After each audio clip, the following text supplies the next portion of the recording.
Hey gamers, I am the Bad Luck Gamer, and I forgot to move my mic again. Okay.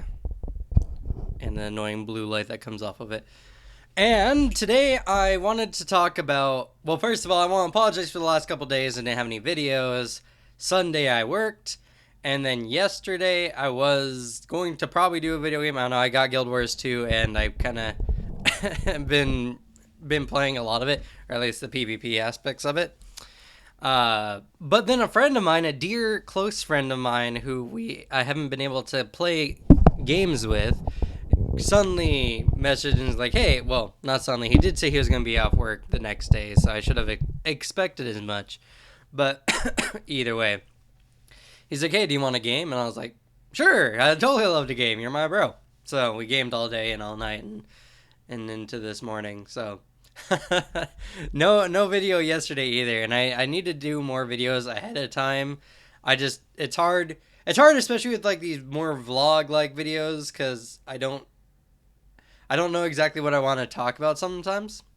Anyway, so besides my life and the things going on today, I wanted to talk about how a character can, because sometimes a player wants to play a different class. They want to make a new class or whatever. But sometimes this can be done aesthetically by just changing the appearance of the way the character does things. Now, this is one of the easiest fixes, and this is a GM tip and a player tip because this can help both liven up the experience. Now, obviously, you don't want the players to choose to make their abilities look like God given, like divine, earth shattering, or whatever.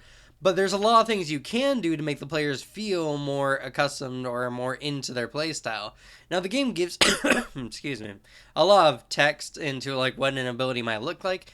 But as a GM, you gotta decide like, okay, so I have a player who's like a mage-like character, and they want to use shadows in their magic or whatever, and they don't have any shadow magic per se. Just turn some of their spells shadow. Maybe they have a lightning spell, maybe it's shadow lightning, who knows.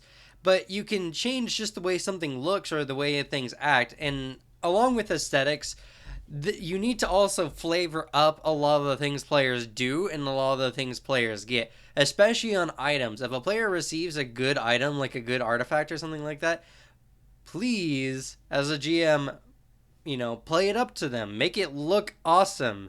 If you have artwork to give them, like if you have a bunch of artwork prepared beforehand, you can give them, like, here, this is the sword you found, this is the shield you found. And the player will be instantly ecstatic and they'll be like, oh my god, this is so cool. Even if the item's stats are not super great, or at least you have a very meta player base, and so they look in like it's an okay shield or whatever, but you give them this picture, you play it up the way it looks, and instantly it becomes something more valuable than the stats give. And that's what a good storyteller does. They give you more value for, the statistics that's in front of you. A character sheet is just stats. The character itself is the representation the player gives and the way the GM makes their story go. So, you know, aesthetics are super important in games because they can make a character feel better for the player playing it. If you're playing a very Pathfinder D&D-esque game where it's more build based, then aesthetics are what can set players apart. Aesthetics are what can really make a character interesting, and one fireball is different from another fireball because of the way the character casts it. And on the subject of new classes as well, sometimes characters want to go outside of the normal classes in the game. Sometimes this doesn't work because there's just not stats for it. If you're a really, really, really good GM, which even I don't, even I, because I'm so high and mighty, I don't like to do it because I don't like to go outside of the rules of the game because you would have to go make the rules, make sure they're balanced, and then go.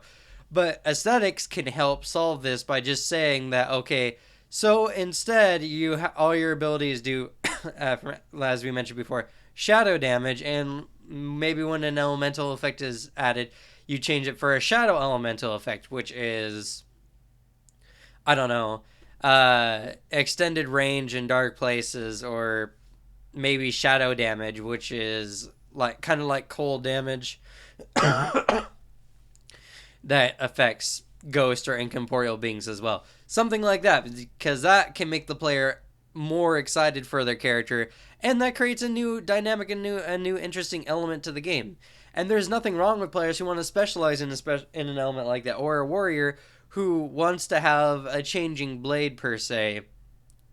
Be like, okay, sure, totally, you can have this changing blade, but you're gonna have to purchase two weapons for the sake of game stats and everything like that. So they purchase two weapons, but for the sake of the game, it's a weapon that's two weapons in one. It doesn't have the stats of both together. It's just a weapon that can transform into either one as an action, you know. So, you know, you have a sword, but it can also turn into an axe, and this is great. And all you have to do is spend an action like you would equipping a weapon, per se.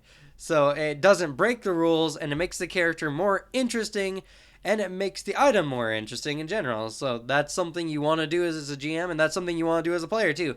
Ask your GM, like, can I do this? Can I do that?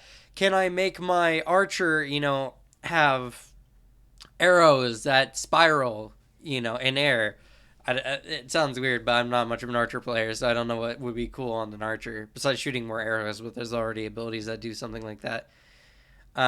There's a bunch of things you can do. And heck, you have an archer who's like, well, maybe I use my spirit energy to form the string of my bow. That's perfectly fine. The bow is still easy to break if it takes a hit, but now maybe the string isn't a factor in it. You don't have to change the rules, but you can change how it works in the game. And that's interesting for the players and for the GM as well. So, gamers, I hope these tips on aesthetics helped you in any way, shape, or form. Good luck with your campaigns, and ciao for now.